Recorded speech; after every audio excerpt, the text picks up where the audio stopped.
How many of you have heard the phrase, "The devil made me do it"? It wasn't me, man. It was the devil. The devil made me do it. It's really important if you're going to build truth in your life and build upon a foundation of truth. You first need to tear down all the lies and all the myths and the things that you thought were true that really aren't true. You need to destroy those. You need to get those out of your mind so that you can build a strong house, right? Your life is like a house. You're going to build it on a foundation. You know, do you build your house on sand? You know, when the storm comes by, what happens to your foundation? The rains come and your foundation washes away. It's gone and the house will tumble down. Well, the same principle applies to our life.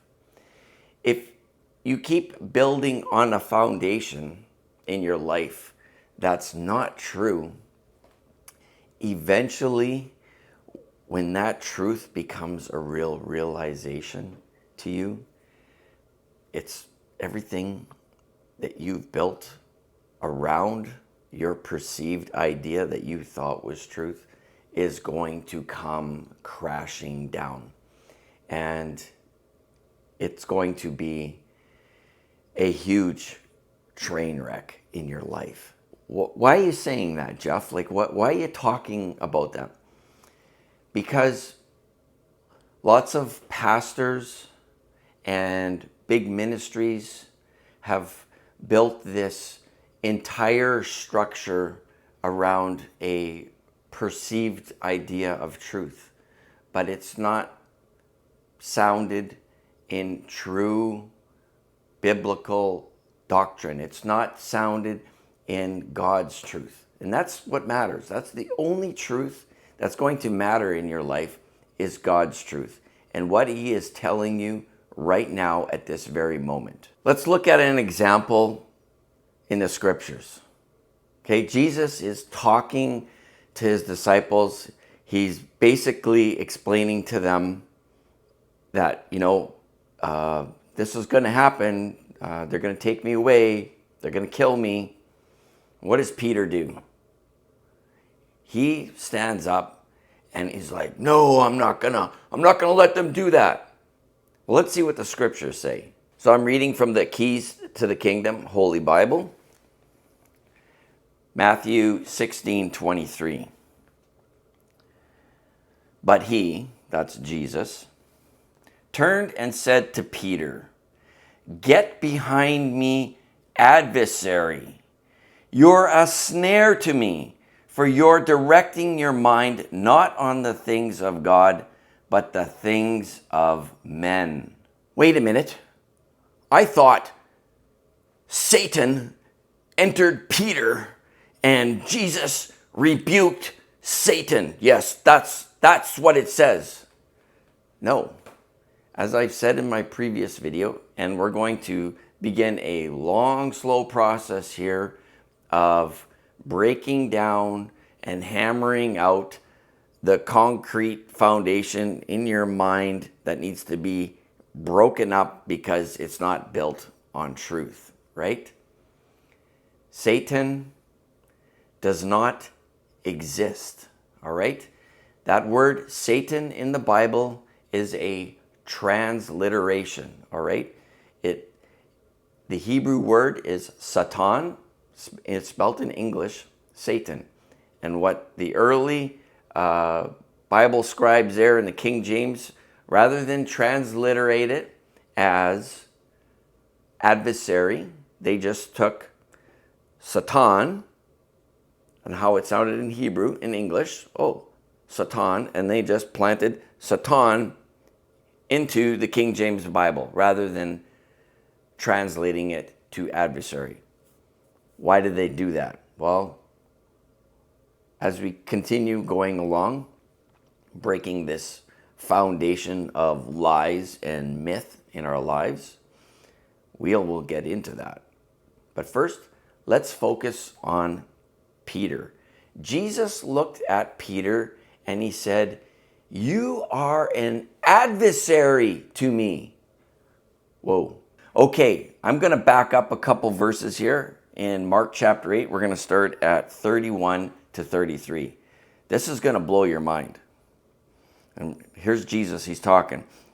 "And he began to teach them that it was necessary for the Son of Man to suffer many things, and to be rejected by the elders, and by the senior priests, and the scribes, and to be murdered, and after 3 days to rise."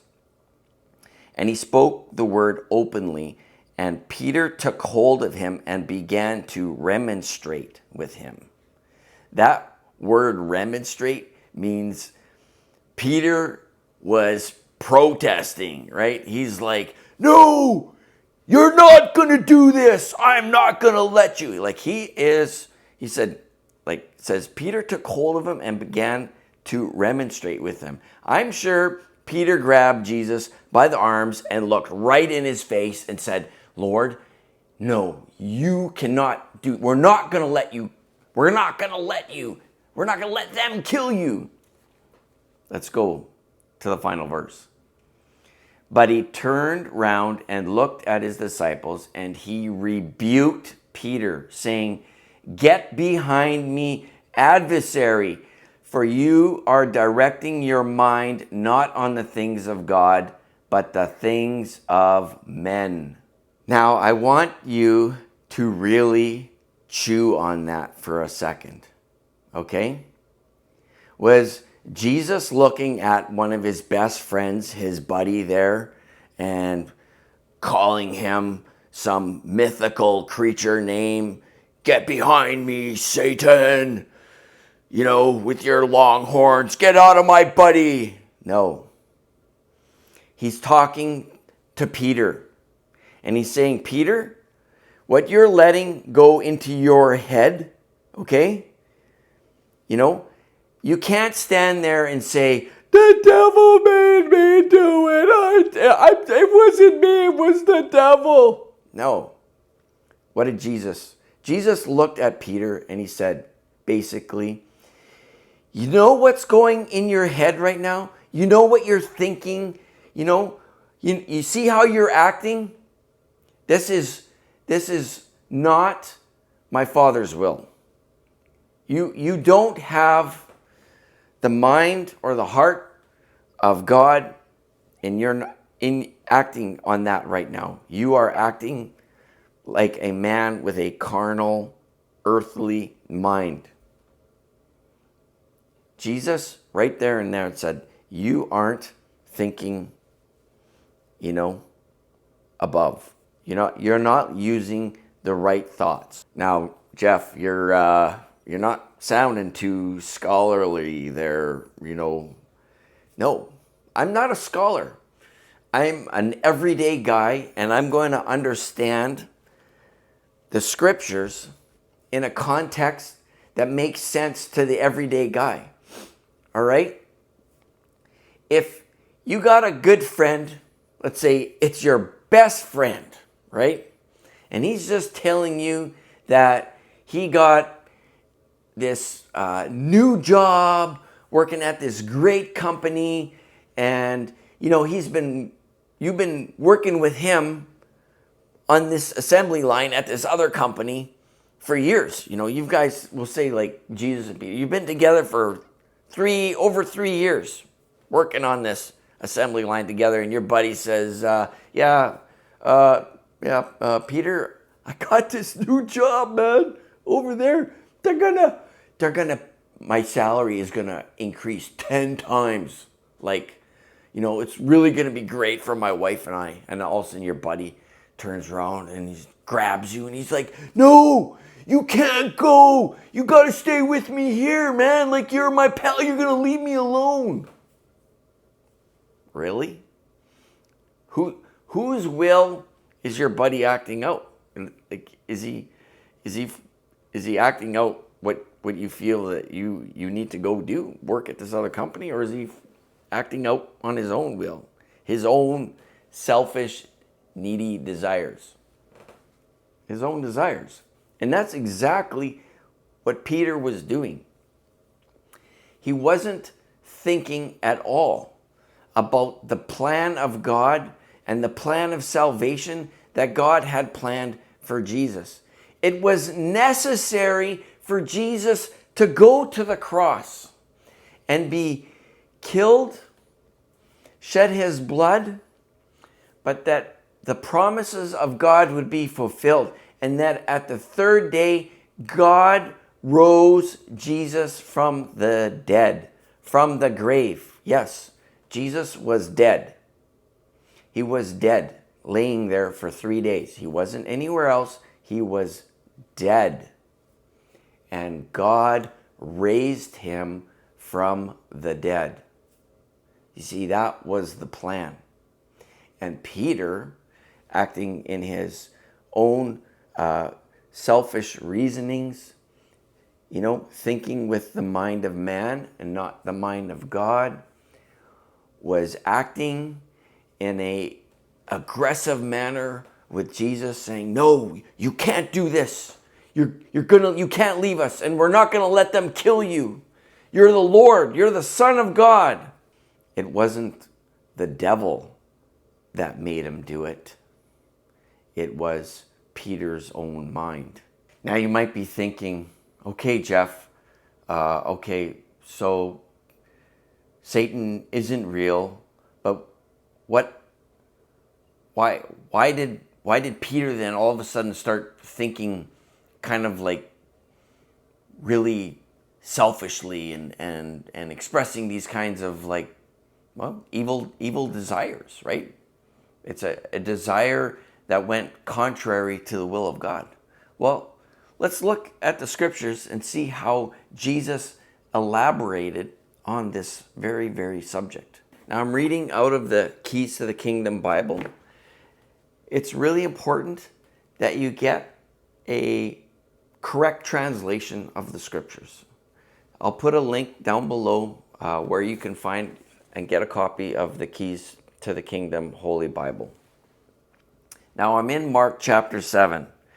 Now, the Pharisees at this time, they're ticked, right? Because the disciples aren't following the traditions. They're eating with unwashed hands.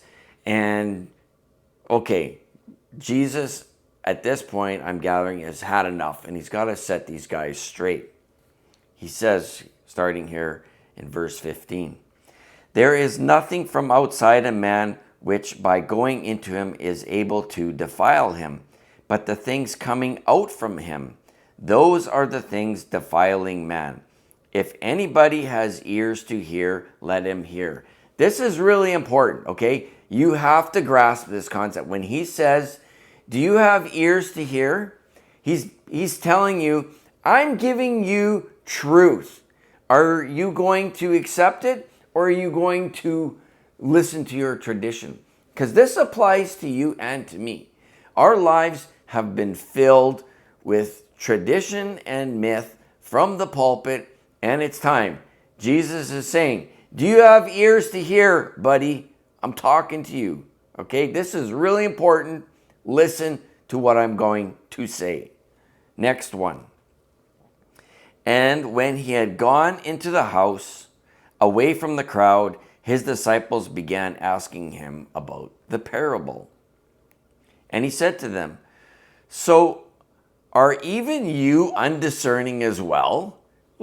Now he's talking to his best buddies, his disciples around him, saying are you guys not getting this? Really? You can't discern what I'm trying to tell you? And he says, "Do you not perceive that nothing which goes into the man from the outside is able to defile him, because it goes not into his heart, but into his belly, and then it goes out into the waste bowl, purging all the food?" And he said, "The thing issuing out of the man, that defiles the man. For from inside, out of the heart of men, proceed all ill-natured disputes, adulteries, fornication, murders, thefts, frauds, iniquities, guile, licentiousness, an evil eye, evil speaking, haughtiness, foolishness. All these evil things issue from inside and defile the man. That's what comes out of us. When we don't put on the mind of God and we say, the devil made me do it, that's what's coming out of us. All these things that Jesus said right there. That's why it's important that we get transformed in our mind and we put on the mind of God so that we don't act out those evil things in our heart and in our life that want to come out of us. All right? That's why we put on the mind of Christ and we read God's word and we get our minds renewed and changed so that we, out of our hearts, will speak truth and godly things and not act out of our fallen, sinful nature. So, no longer can you say, the devil made me do it. No, it wasn't some fictitious character that made you do it. It was you. It literally came out of you.